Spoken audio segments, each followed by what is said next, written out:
Hi hello అందరికీ నమస్కారం. నేను మీ Priyadasari. Welcome to I Dream Media. So recent టైమ్స్లో చూసుకున్నట్లయితే మనకి Kolkata West Bengal rape case అనేది చాలా ఎక్కువగా చూస్తున్నాము. ట్రెండింగ్లో ఉంది. అండ్ ఎక్కడ యూట్యూబ్లో చూసినా టీవీలో చూసినా ఇదే న్యూస్ చూస్తూ ఉన్నాము.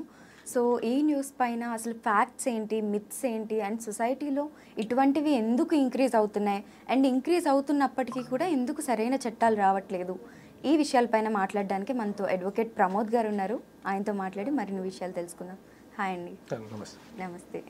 సో రీసెంట్గా చూసుకున్నట్లే అంటే ఇది ఇప్పుడు ట్రెండింగ్లో ఉంది కాబట్టి దీని గురించి మాట్లాడుతున్నాం మనం. కోల్కతా వెస్ట్ బెంగాల్కి డాక్టర్ ట్రెండింగ్ అనలేము, కాకపోతే it's very sad incident. So అంతకు ముందు కూడా చాలా ఇన్సిడెంట్స్ ఇలా జరుగుతూ వచ్చాయి, రేప్ ఇన్సిడెంట్స్. సో దీన్ని అసలు ఎలా చూడాలంటారు? సో యాక్చువల్గా ఫస్ట్ బేసిక్గా మాట్లాడాలంటే ఇది ఒక ఓన్లీ కల్కత్తా ఆర్ ఇది వెస్ట్ బెంగాల్ స్టేట్ గురించి మాట్లాడడం కాకుండా ఇది ఒక నేషనల్ ఇష్యూ లాగానే మనం ట్రీట్ చేయాల్సి వస్తుంది. ఎందుకంటే ఆల్ ఓవర్ ఇండియాలో రేప్ కేసెస్ జరుగుతున్నాయి. ఇప్పుడు మనకు 2012లో నిర్భయ కేసు వచ్చింది. దాని తర్వాత వాళ్ళకి శిక్ష 8 years తర్వాత 2020లో పడ్డది. కాకపోతే ఇది ఓన్లీ వెస్ట్ బెంగాల్ కేసు అనకుండా మనం ఇది నేషనల్ ఇష్యూ లాగానే మనం ట్రీట్ చేయాల్సి వస్తుంది. సో బేసిక్గా ఈ ఆర్జీకార్ కాలేజ్లో ఏదైతే ఇన్సిడెంట్ అయ్యిందో అది very sad incident and horrific incident. So మనకి సుప్రీంకోర్టు సుమోటో కేసు లాగా ఇది తీసుకున్నది. సో సుమోటో కేసు అంటే ఇప్పుడు మనకి డైరెక్ట్గా ఇప్పుడు ఎవరు అప్పీల్ చేసే అవసరం లేదు, పిటిషన్ చేసే అవసరం లేదు. కోర్టు వాళ్ళంతలో వాళ్ళే అది సుమోటో లాగా స్వీకరించేసింది కేసుని. సో ఫ్యాక్ట్స్ దగ్గరకు వస్తే ఫస్ట్ ఫ్యాక్ట్ ఏముంది అంటే వాళ్ళ పేరెంట్స్కి ఇది ఒక సూసైడ్ కేసు అన్నట్టు ఫస్ట్ చెప్పారు. అండ్ బాడీ కూడా ఆఫ్టర్ 3 hours ఇచ్చారు. అండ్ ఎఫ్ఐఆర్ కూడా మనకి ఈవినింగ్ వరకు ఎఫ్ఐఆర్ చేయలేదు. సో మెయిన్ అక్కడ మనకు సుప్రీంకోర్టు ఏం క్వశ్చన్ చేస్తుందంటే బాడీ ఎందుకు హ్యాండ్ ఓవర్ చేయలేదు, ఫస్ట్ సూసైడ్ అని చెప్పి ఎందుకు చెప్పారు, అండ్ మన ఎఫ్ఐఆర్ కూడా లేట్గా ఎందుకు ఫైల్ చేశారు అన్నది ఫస్ట్ మెయిన్ పాయింట్. దాని తర్వాత ఏమైంది అంటే మనకి ఎఫ్ఐఆర్ ఫైల్ చేసిన తర్వాత ఒక 7,000 పీపుల్ హాస్పిటల్లోకి చొరబడ్డారు. సో యాక్చువల్గా దానివల్ల అక్కడ హాస్పిటల్లో ఏవైతే ఎవిడెన్సెస్ ఉంటాయో సిబిఐ వాళ్ళకి హ్యాండ్ ఓవర్ చేసింది కాబట్టి కేసు ఎవిడెన్సెస్ ఏవైతే ఉంటాయో అవి ట్యాంపర్ అయ్యే ఛాన్సెస్ కూడా ఉంటాయి. సో సుప్రీంకోర్టు ఏం క్వశ్చన్ చేసిందంటే పోలీస్ వాళ్ళు ఏం చేస్తున్నారు అంటే 7,000 పీపుల్ ఒకటేసారి లోపలికి వెళ్ళేంత వరకు పోలీస్ వాళ్ళు ఏం చేస్తున్నారు అన్నది ఇంకొక థింగ్. సో యాక్చువల్గా ఆ కేసు వరకు వచ్చేంత వరకు ఒక అమ్మాయి చనిపోవడం అన్నది ఒక బాధాకరమైన విషయం కాబట్టి ఆబ్వియస్లీ పబ్లిక్ అన్నది రియాక్ట్ అవుతుంది. అండ్ మోర్ ఓవర్ తను ఒక డాక్టర్, ఇంకో ఏంటంటే ఆమె పీపుల్కి సేవ చేయాలని చెప్పి ఈ ఫీల్డ్లోకి వచ్చే ఉంటుంది. అలాంటి అమ్మాయి మీద ఇలాంటి రేప్ అవ్వడం అన్నది చాలా బాధాకరం. సో అయితే మమతా బెనర్జీ గారు కూడా కొంచెం సపోర్ట్ చేస్తున్నట్టు ఎవరైతే ఇది చేసిన వాళ్ళు ఉన్నారో బేసిక్గా విమెన్గా అండ్ యాజ్ ఎ రెస్పాన్సిబుల్ రోల్లో ఉన్నప్పుడు ఈమెకి సపోర్ట్ చేయాలి. ఎవరైతే రేప్ అయ్యారో విక్టిమ్ ఎవరున్నారు, కానీ ఆమె సపోర్ట్ చేయకుండా రివర్స్ లో మాట్లాడారు. నెగటివ్ కామెంట్స్ మెన్ అని పక్కకు పెడితే ప్రతి ఒక్కరు సపోర్ట్ చేయాల్సింది విక్టిమ్ కే ఉమెన్ మెన్ అని పక్కన అనేసి మరి వేరే వాళ్ళకి సపోర్ట్ చేయడం. సో వేరే వాళ్ళకి సపోర్ట్ చేసింది అన్నట్టు కాదు. ఇప్పుడు అక్కడ కూడా చాలా గొడవలు జరుగుతున్నాయి. సో ఇప్పుడు మొత్తం ఒకటేసారి అందరూ ఒకటేసారి పడిపోయేసరికి ఇప్పుడు 7,000 పీపుల్ జాయిన్ అయినరు అంటే అక్కడ లా అండ్ ఆర్డర్ ఇష్యూ కూడా వచ్చే ఉంటది. సో ఆబ్వియస్లీ ఆమె అది కూల్ చేయడానికి కొంచెం అంత ఎక్కువ కాలేదు అని చెప్పి కప్పిపుచ్చడానికే చూసుంటారు, కానీ ఎవ్వరు సపోర్ట్ చేయరు అనుకుంటున్నాను నేను. అంటే సో ఇంతకు ముందు పోర్ష్ ఇన్సిడెంట్ కూడా ఒకటి అయింది కదా పూణేలో, యాక్సిడెంట్ అయినప్పుడు. సో అప్పుడు కూడా ఏం జరిగిందంటే ఒక బిగ్ బిల్డర్కి సంబంధించిన వాళ్ళ అబ్బాయి అవ్వడం వల్ల కంపెనీ వాళ్ళే వచ్చి ఇది కంపెనీలో మ్యానుఫ్యాక్చరింగ్ డిఫాల్ట్ అనేసి చెప్పారు. సో ఇలాంటి పెద్ద పెద్ద ఇన్సిడెంట్స్ జరుగుతున్నప్పుడు ఆ ఇన్సిడెంట్ లో కూడా ఫస్ట్ డ్రైవర్ మీదకి నెట్టేసి డబ్బులు ఇచ్చి మేనేజ్ చేద్దామని చెప్పి అనుకుంటారు, కానీ అట్ ద ఎండ్ ఫ్యాక్ట్స్ అనేది బయటికి వస్తాయి. ట్రూ. సో అయితే జనరల్గా మనం బయటకు వెళ్ళినప్పుడు ఒక హెల్మెట్ పెట్టుకోకపోతేనో లేకపోతే ఏదన్నా లైసెన్స్ లేకపోతే వెంటనే ఫైన్ చేస్తారు. సో వెంటనే మనకి యాక్షన్ అనేది తీసుకుంటారు కదా.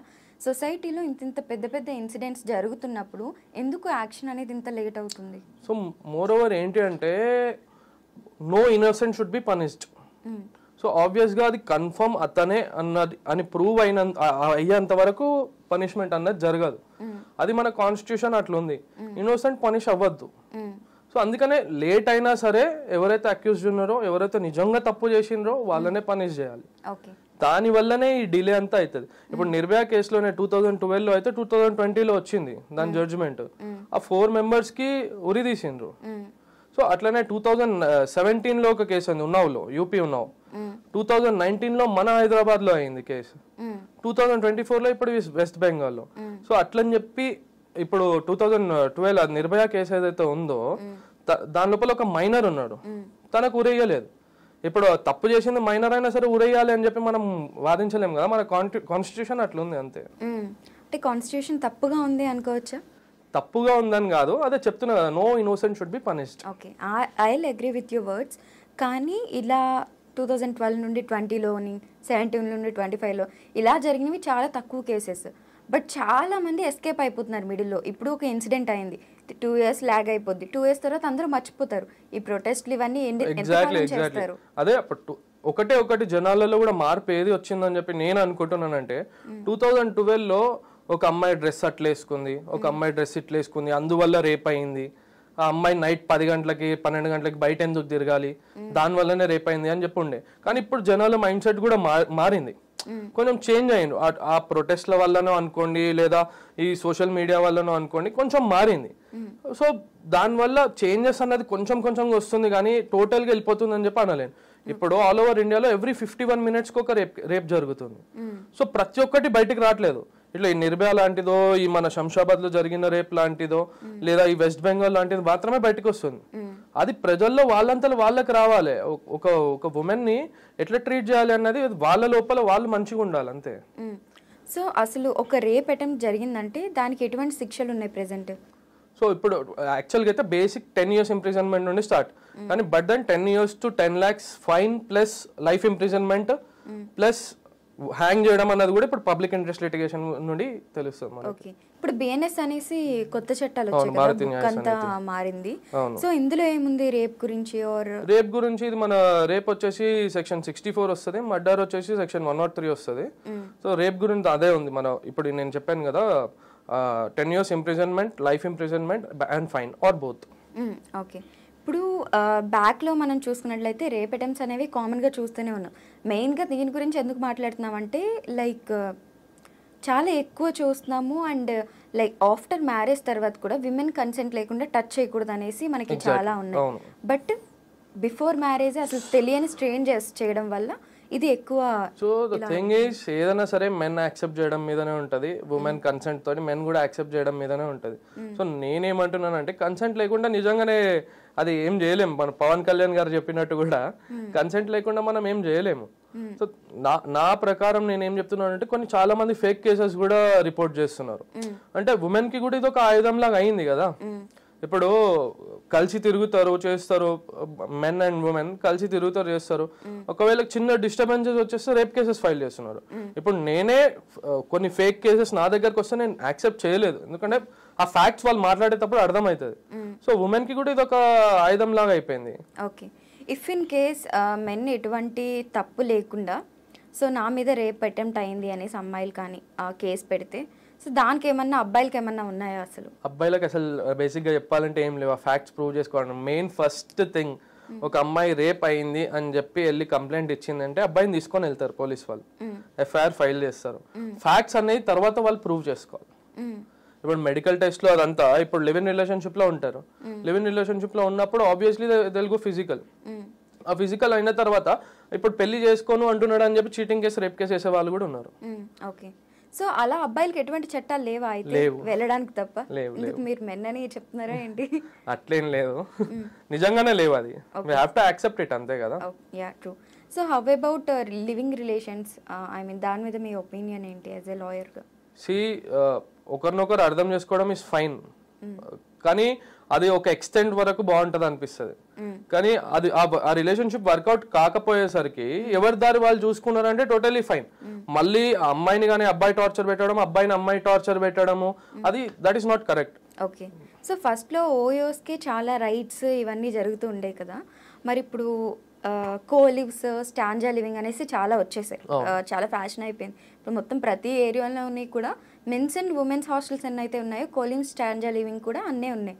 సో ఓయోకి వెళ్ళడానికి అన్ని సర్టిఫికెట్లు అన్ని జస్ట్ అవర్స్ ఉంటారు, ఒక రోజు ఉంటారు మహా అయితే. కానీ ఈ స్టాండ్ లివింగ్స్ ఎలా మరి గవర్నమెంట్ అప్రూవల్ ఇచ్చింది? అది ఇంకా ఇప్పుడు ఈక్వాలిటీ గురించి మాట్లాడదాం first. Men and women are equal అన్నప్పుడు, దే ఆర్ లివింగ్ ఈక్వల్లీ అన్నప్పుడు, ఉండే ఉమెన్ కి ప్రాబ్లం లేనప్పుడు, if they feel safe there, if they don't have any problem, we can't do anything. Not even government do anything, right? Yeah, true. So ఇప్పటి వరకు మనం back to rape case ఏదైతే జరిగిందో దానిలో చూసుకున్నట్లయితే, సో ఇప్పటి వరకు ఎటువంటి శిక్షలు పడడానికి ఛాన్స్ ఉంది సంజయ్ అనే పర్సన్ అనేసి ఒకరి మీదకి వచ్చారు. సో మెయిన్ థింగ్ నేను ఇంకొకటి చెప్పాలనుకుంటున్నాను, మీడియాకు కూడా కొంచెం చెప్పాలనుకుంటున్నాను. The thing is, Supreme Court ఒక క్వశ్చన్ వేసింది, అసలు రేప్ విక్టిమ్ ది ఫొటోస్ కానీ ఐడెంటిటీ కానీ ఏది రివీల్ అవ్వద్దు. But then all over social media photos, victim photos, victim name అంతా రివీల్ అయిపోయింది. సో బ్యాక్ దెన్ అది 100% అక్కడ ఉన్న వాళ్ళకైతే తెలుస్తుంది తను ఎవరో అన్నది, కానీ అట్లా రివీల్ చేయడం కూడా కరెక్ట్ కాదు. సో శిక్షల వరకు వస్తే ఇప్పుడు ఇది నేషనల్ ఇష్యూ అయిపోయింది, ఎవ్రీ స్టేట్ లో దీన్ని ప్రొటెస్ట్ చేస్తున్నారు. సో ఆబ్వియస్లీ లైఫ్ ఇంప్రిజన్మెంట్ కన్నా తనని హ్యాంగ్ చేస్తారనే మేము అందరం నమ్ముతున్నాం. ఓకే. సో ఇలాంటివి ఏమన్నా ఇన్సిడెంట్స్ మీకు తెలిసినప్పుడు మీ సైడ్ నుండి వాయిస్ రేస్ చేయడానికి అటువంటిది ఏమైనా ఛాన్స్ ఉంటుందా యాజ్ ఎ లాయర్గా? 100%. ఇప్పుడు విక్టిమ్కి న్యాయం దొరకాలి అని చెప్పి అనుకున్న తర్వాత కంపల్సరీ మేము వాయిస్ రేస్ చేయాలి కదా. చూడండి, ఒక కేసుని తప్పియాలన్న అడ్వకేట్, ఒక కేసులో ఇరికియాలన్నా సరే అడ్వకేటే. సో ఆబ్వియస్లీ ఇప్పుడు కానీ ఈ సుమోటో కేసులో ఎట్లా అంటే అడ్వకేట్స్ తో పని లేకుండా డైరెక్ట్ సుప్రీంకోర్టు, హైకోర్టుకి మాత్రమే ఛాన్సెస్ ఉంటుంది. సుమోటో కేసు లాగా తీసుకున్నారు కాబట్టి వాళ్ళే ఫ్యాక్ట్స్ అన్ని చూసుకొని వాళ్ళే శిక్షిస్తారు. ఒకరు అపీల్ చేయాల్సిన అవసరం లేదు, ఒకరు పిటిషన్ చేయాల్సిన అవసరం కూడా లేదు. Okay. But when it comes to reality మాట్లాడుకున్నట్లయితే ఈ కోర్టు ఇవన్నీ కూడా ప్రూఫ్సే కావాలంటారు. 100%. సో ఈ రోజుల్లో ఇప్పుడున్న టెక్నాలజీ ప్రకారము పరువు లైక్ పలుకుబడి డబ్బు ఉన్న వాళ్ళు తారుమారు చేయగలరు కేసుల్ని. సో చాలా మంది తప్పించుకుంటారు ఈజీగా. What do you say? తప్పించుకుంటారు అంటే ఇంకా అసలు ప్రాపర్ కోర్ట్ ఓన్లీ ఎవిడెన్స్ ను నమ్ముతుంది. ఇప్పుడు మీరు చెప్తానో నేను చెప్తానో నమ్మదు. ఆ ఎవిడెన్స్ అన్నది లేదు అన్న టైంలో ఏం చేయలేము మనం కూడా. సో అది ఎవిడెన్స్ లేనప్పుడు అమాయకులు ఎవరైతే ఉన్నారో వాళ్ళు బలవుతున్నారు. అట్లా చాలా కొన్ని థౌసండ్స్ ఆఫ్ కేసెస్ ఉన్నాయి. ఏం చేయకుండా జైలుకి వెళ్ళి తను ఇన్నోసెంట్ అని చెప్పి కొన్ని ఒక 13-14 ఇయర్స్ తర్వాత ప్రూవ్ అయ్యి, అంటే తన లైఫ్ అంతా వెళ్ళిపోయింది. ఒక 13 ఇయర్స్ 14 ఇయర్స్ అంటే లైఫ్ ఇంప్రిజన్మెంట్. అదంతా అయిపోయిన తర్వాత బయటకు వచ్చిన తర్వాత సారీ అని చెప్పి కోర్టు కంపెన్సేషన్ ఇస్తుంది వాళ్ళకి. ఇప్పుడు ఇన్నోసెంట్ ఎవరైతే తప్పు చేశారో వాళ్ళు బయట హాయిగా తిరుగుతున్నారు. ఆబ్వియస్. ఇప్పుడు మర్డర్ చేసిన వాళ్ళు కూడా ఇప్పుడు ఇంకొక కేసులో 2019లో ఒక రేప్ కేసులోనే, 2017లో ఒక రేప్ కేసులో ఆ విక్టిమ్ బెయిల్ మీద అక్యూజ్ బెయిల్ మీద బయటికి వచ్చాడు. వచ్చిన తర్వాత ఎవరైతే విక్టిమ్ ఉన్నారో వెళ్ళి వాళ్ళ అమ్మని చంపేశాడు. వాడు 22 years.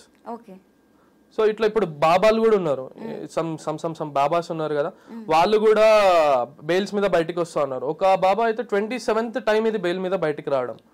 సో కొన్ని లూప్ హోల్స్ అట్లా ఉన్నాయి, మనం ఏం చేయలేము.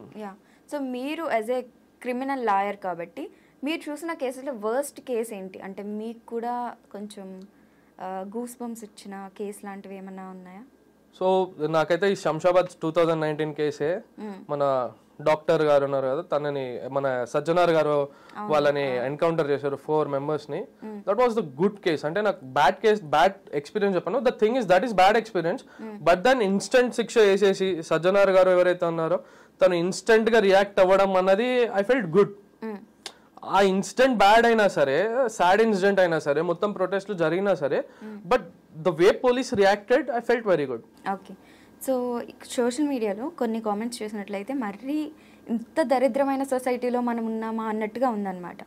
సో ఆ కామెంట్స్ కూడా చాలా పిక్చర్స్ బయటకు వచ్చాయి. ఈ అమ్మాయి పిక్చర్ ఏదైతే ఉందో అది పెట్టి ఆ 10 members-లో నేను ఉంటే బాగుండు, ఓకే అమ్మాయి 10 members-ని సాటిస్ఫై చేయగలిగిందంటే గ్రేట్, ఇలాంటి చెత్త కామెంట్స్ వస్తున్నాయి. సో దాని మీద మీ రియాక్షన్ ఏంటి? ఆబ్వియస్లీ పోలీస్ యాక్షన్ తీసుకోవాలి అలాంటి వాళ్ళ మీద. అంటే వాళ్ళ మైండ్ సెట్ అట్లా ఉంది అన్నప్పుడు వాళ్ళు కూడా తప్పు చేయడానికి వెనకాడారు. సో ఆబ్వియస్లీ వాళ్ళని ఫిల్టర్ చేయాలా. ఇప్పుడు కొంతమంది ఉమెన్ కూడా దానికి రిప్లై ఇచ్చారు. కొంతమంది ఒక సాడ్ పోస్ట్ పెడితే దాని లోపల స్పెల్లింగ్ మిస్టేక్స్ కూడా ఎత్తుకుతున్నారు. సెంటెన్స్ కరెక్ట్ లేదు, ఈ స్పెల్లింగ్ కరెక్ట్ లేదు అని ఒక ఉమెన్, అది కూడా రేప్ కి రిలేటెడ్, ఒకరు వాళ్ళ ఫ్రెండ్ ఎవరో పోస్ట్ చేస్తే వెస్ట్ బెంగాల్ కేసులో వాళ్ళ ఫ్రెండ్ ఎవరో పోస్ట్ చేస్తే దాని లోపల స్పెల్లింగ్ మిస్టేక్స్ ఉమెన్ కూడా ఎత్తుకుతున్నారు. సో ఇలాంటి వాళ్ళనైతే మనం ఆబ్వియస్ గా వాళ్ళ మైండ్ సెట్ చెడిపోయే ఉంటది. వాళ్ళు రేపు పొద్దున్న తప్పు చేయొచ్చు, 100% తప్పు చేయొచ్చు. ఇన్ఫ్లుయెన్స్ లాట్ ఆఫ్ మెంబర్స్ కూడా బయట ఎవరైతే ఉన్నారో చాలా ఇన్ఫ్లుయెన్స్ చేస్తారు వాళ్ళు. సో ఇటువంటి వాళ్ళకి ఎటువంటి శిక్షలు ఉంటాయి అసలు? అంటే వాళ్ళకి శిక్షలు ఏముంటాయండి, వాళ్ళు ఊరికే వాళ్ళ కమెంట్స్ పెడుతున్నారు, వాళ్ళ వ్యూస్ చెప్తున్నారు. అది అంత పెద్దగా మాట్లాడే శిక్ష అంత అంటే అది లైట్ లోకి వచ్చేంత శిక్ష ఏమి ఉండదు.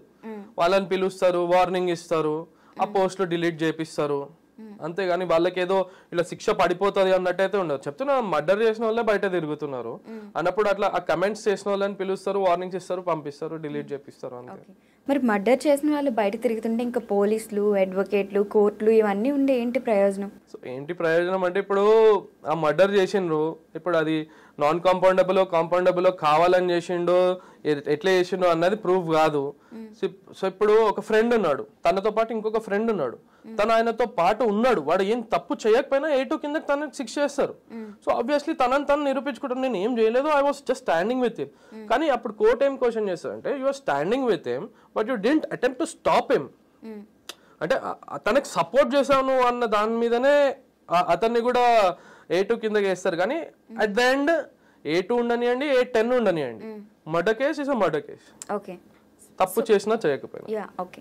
సో ఇదే లిస్ట్లో చూసుకున్నట్లయితే రేప్ అవ్వకముందే ఇఫ్ ఇన్ కేసు మనకు ఆల్రెడీ షీటింగ్ అని ఇవి చాలా ఉన్నాయి విమెన్కి. సో విమెన్ మీద ఒక హెరాస్మెంట్ కానీ ఇలాంటివి జరిగినట్లయితే ఎటువంటి శిక్షలు ఉంటాయి అబ్బాయిలకి? సో ఆబ్వియస్లీ ఇప్పుడు మనం చూస్తున్నాము ఈ క్లబ్బింగ్ కల్చర్ లో కానీ బయట రోడ్ మీద వెళ్తున్నప్పుడు కానీ తాగేసి అమ్మాయిలను హెరాస్ చేయడము, హెరాస్మెంట్ కేసెస్ చేస్తున్నారు. So the thing is, last time మళ్ళీ మనం మాట్లాడుకున్నట్టు ఉమెన్ కి ఒక రైట్ ఉంది. అది నిజంగా ఇప్పుడు సీసీటీవీ ప్రతి ఒక్క దగ్గర సీసీటీవీ ఫుటేజెస్ ఉన్నాయి, సీసీటీవీ కెమెరాస్ ఉన్నాయి.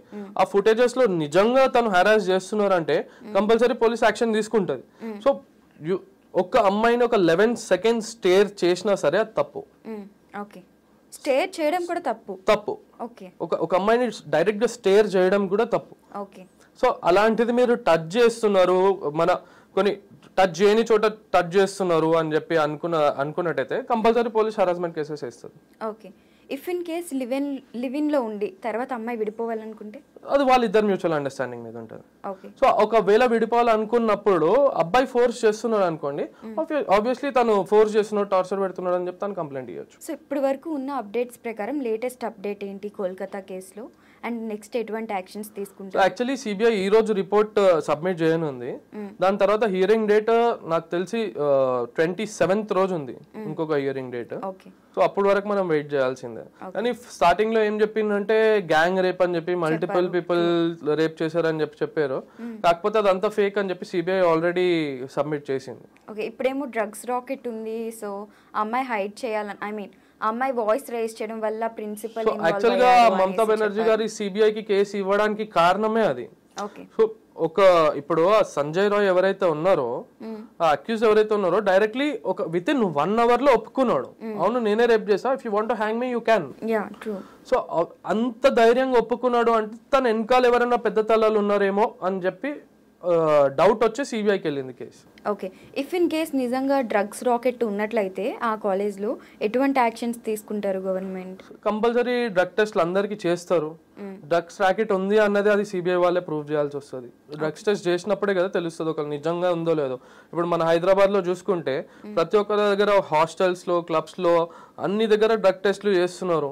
సో ఆబ్వియస్లీ అక్కడ కూడా చేస్తుండొచ్చు మరి, ఒకవేళ ఆ డౌట్ ఉంటే. ఓకే, సో నాకు వచ్చిన మేజర్ డౌట్ ఏంటంటే if in case like alcohol తీసుకునే వాళ్ళు, ఈ క్లబ్బింగ్ కల్చర్ ఎవరికైతే బాగా అలవాటు, రోజు వెళ్ళే అలవాటు ఉందో వాళ్ళలో ఎక్కువ డ్రగ్స్ తీసుకోవడం అనేది ఉంటదన్నమాట. సో ఆల్కహాల్ తీసుకున్నప్పుడు ఎక్కువ అట్లా అనుకోవడం కన్నా, సో నాకు తెలిసినంత వరకు నేనేం చెప్తున్నానంటే ఈ డ్రగ్స్ అన్న గ్యాంగ్ సపరేట్ ఉంటది, ఆల్కహాల్ తాగే పీపుల్ సపరేట్ ఉంటారు. అంటే they vibe with the alcohol. The people who take drugs, they vibe with the drugs. అంటే వాళ్ళకి ఇంకా ప్రపంచంతో సంబంధం లేదు, సంబంధం లేకుండా ఉంటారు. సో ఆబ్వియస్లీ క్లబ్బింగ్ వాళ్ళు కూడా తను ఇప్పుడు మనం జనరల్ గా అనుకుంటే మన గోర్లో కూడా డ్రగ్స్ పెట్టుకొని తీసుకెళ్లొచ్చు అంట. ఎంత చెక్ చేస్తారు వాళ్ళు కూడా. సో ఆబ్వియస్లీ వాళ్ళంతలో వాళ్ళకే రియలైజేషన్ రావాలి, that is not good for us అని చెప్పి. ఓకే, ఎందుకు డ్రగ్స్ మీద అంత నిఘా పెడతారు? బేసిక్ గా చిన్నది దొరికినా కానీ చాలా పెద్ద కేసులు అవుతాయి. వై అంటే ఆబ్వియస్లీ అది మన సొసైటీని పాడు చేస్తుంది. ఇప్పుడు ఈ రేప్స్ జరగడానికి కారణం కూడా ఇప్పుడు కొంతమంది గంజాయి తాగుతారు, డ్రగ్స్ తీసుకుంటారు, ఆల్కహాల్ లో ఉంటారు. ఆ నషాలో ఇంటాక్సికేటెడ్ ఉన్నప్పుడు వాళ్ళు ఏం చేస్తున్నారో వాళ్ళకే అర్థం కాదు. హాఫ్ ఆఫ్ ద రేప్స్ ఈ డ్రగ్స్ తీసుకోవడం వల్ల, ఈ గాంజాయి తాగడం వల్ల, ఫుల్లీ ఇంటాక్సికేటెడ్ అవ్వడం వల్లనే రేప్స్ కూడా జరుగుతున్నాయి. సో ఆబ్వియస్లీ అది కూడా మన సొసైటీకి ఉన్న ప్రెసెంట్ గవర్నమెంట్ కి తప్ప పేరు తెచ్చినట్టే కదా, చెడ్డ పేరు వచ్చినట్టే అది. సో ఆబ్వియస్లీ కంపల్సరీ ఆ డ్రగ్స్ అన్నప్పుడు అది వేరే వాళ్ళకి హాని, వాళ్ళకన్నా వాళ్ళు ఏమైనా చేసుకోనివ్వండి, కానీ ఆ డ్రగ్స్ తాగిన స్టేట్ లో వేరే వాళ్ళని కొట్టడము, వాళ్ళని అబ్యూజ్ చేయడము, ఉమెన్ ఉంటే రేప్స్ అవ్వడము, ఈ డ్రగ్స్ స్టేట్ లోనో ఇంకా గంజాయి స్టేట్ లోనే కదా అవుతుంది. అదే స్టేట్ ఆఫ్ మైండ్ లో అవుతుంది. రీసెంట్ గా సెలబ్రిటీస్ కూడా ఒక ఇష్యూలో బాగా దొరికారు, డ్రగ్స్ తీసుకుని రేవ్ పార్టీలో. ఎగ్జాక్ట్లీ, బెంగళూరు రేవ్ పార్టీ అని. సో రేవ్ పార్టీస్ నే బ్యాన్ చేస్తే అయిపోద్ది కదా, ఎందుకంటే ఆబ్వియస్లీ రేవ్ పార్టీస్ బ్యానే ఉన్నాయి, బ్యాన్ చేసే అవసరం లేదు, ఆల్రెడీ దే ఆర్ బ్యాన్. ఇప్పుడు రేవ్ పార్టీస్ అన్న కల్చర్ మన కల్చరే కాదు, అది ఫారెన్ కల్చర్. మన దగ్గర ఎప్పటి నుండో బ్యాన్ ఉన్నాయి. కాకపోతే ఇప్పుడు ఫ్రెండ్స్, ఇప్పుడు ఆల్ ఆర్ ఈక్వల్ అన్నప్పుడు ఫ్రెండ్స్ కలిసి పార్టీ చేసుకుంటున్నా సరే, నార్మల్ ఒక చిన్న పార్టీ చేసుకున్నా సరే దాన్ని రేవ్ పార్టీ అన్న పేరుతోనే తీస్తున్నారు. ఇప్పుడు జనరలీ మొన్న ఇంకొక సెలబ్రిటీది ఫామ్ హౌస్ లో ఇష్యూ అయింది. ఆల్ ఫ్రెండ్స్ ఉన్నారు అంతే, they are all having alcohol అంతే. అండ్ దాన్ని కూడా మన సోషల్ మీడియాలో ఎట్లా వేసిండ్రు, సో అండ్ సో దొరికింది రేవ్ పార్టీలో అని చెప్పి ఇస్తున్నారు. ఫ్రెండ్స్ కలిసి కూర్చొని తాగడం కూడా రేవ్ పార్టీ కిందకి రాదు కదా. సో యాజ్ ఆఫ్ నౌ ఉన్న అప్డేట్ ప్రకారం అయితే ఈ రోజు సిబిఐ రిపోర్ట్ సబ్మిట్ చేశారన్నారు కదా, ఈ సిబిఐ అనేది ఎన్ని డేస్ జరుగుతుంది మనకి ఇన్వెస్టిగేషన్ అంతా? సో ఇప్పుడు డైరెక్ట్ చీఫ్ జస్టిస్ గారు చూస్తున్నారు కాబట్టి 9 జడ్జెస్ బెంచ్ ఉంది. సో వాళ్ళందరూ దాన్ని రివ్యూ చేసి ఫ్యాక్ట్స్ అన్ని తెలుసుకున్న తర్వాత మనకు జడ్జ్మెంట్ అన్నది ఇస్తారు. సో అప్పటి వరకు మనం వెయిట్ చేయాలి. ఎన్ని డేస్ ఎక్స్పెక్ట్ చేయొచ్చు మనం? ఇప్పుడు డిపెండ్స్, నెక్స్ట్ హియరింగ్ అయితే 27th అని చెప్పి అంటున్నారు. So we have to wait till then. Okay, అప్పుడు కూడా we will get another update కానీ there is no full stop. Exactly, no full stop అంతే. అంటే ఇంత ఇమీడియట్ గా అయితే తనకు శిక్ష పడిపోతుంది, తీసుకెళ్లి ఉరి తీసేస్తారు అన్నట్టయితే కాదు. మనం ఆ ప్రొటెస్ట్లు చేస్తూనే ఉంటాం. 2012 లో ప్రొటెస్ట్ చేసినాం, ఆఫ్టర్ 12 years మళ్ళీ ప్రొటెస్ట్ చేస్తున్నాం. అది అక్కడి వరకు ప్రొటెస్ట్ లోనే అయిపోతుంది అనుకుంటున్నా, కానీ but what I believe is to don't burn candles, burn the person who is accused ante. But I have a doubt that Sanjay Roy నేనే రేప్ చేశాను అని ఒప్పుకున్న తర్వాత అండ్ ఆ అమ్మాయి నెయిల్స్ లో కూడా ఏదైతే బ్లడ్ ఉందో సంజయ్ రాయ్ బాడీ మీద ఉన్న స్క్రాచెస్ తో మ్యాచ్ అయిందని చెప్పారు. సో మ్యాచ్ అయిందని చెప్పినప్పుడు మరి ఎందుకనేసి అబ్బాయిని ఇంకా ఉరి తీయట్లేదు? అంటే తన వెనకాల ఎవరున్నారో కూడా తెలుసుకోలేదు కదా.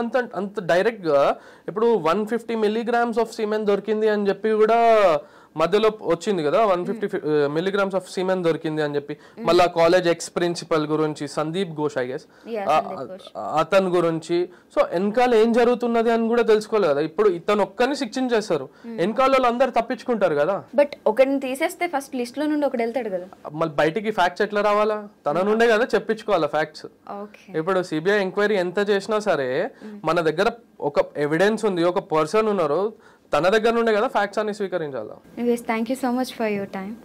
సో చూసారు కదండి, ఇది మనకి సోషల్ మీడియాలో ఎక్కడ చూసినా సరే కరెంట్ ఇన్సిడెంట్ ఇదైతే చాలా ఎక్కువ ఉంది. సో మనం మాత్రం జస్టిస్ జరగాలనే ప్రే చేద్దాము చనిపోయిన డాక్టర్ ఎవరైతే ఉన్నారో. ఎందుకంటే మనకి ఏదైనా ప్రాబ్లం వస్తే మనం డాక్టర్ దగ్గరికి వెళ్తాము. సో అటువంటి డాక్టర్స్ని కూడా రేప్ చేసి చంపేస్తున్నారంటే అసలు ఎటువంటి సొసైటీలో ఉన్నామనేది we have to think. That's it.